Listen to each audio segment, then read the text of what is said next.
Assalamu Alaikum. In this video, I will show you how to add dash underline in Word.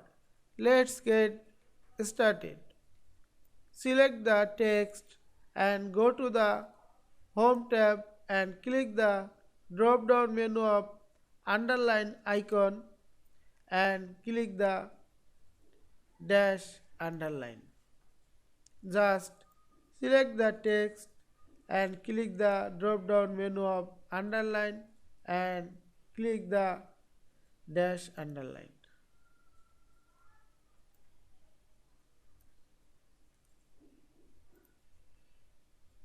If you want to change the underline to plain underline, just select the text and click the drop down menu of underline and plain underline.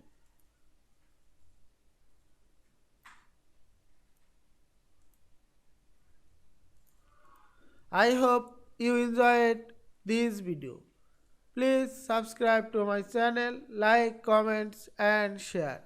Thanks for watching.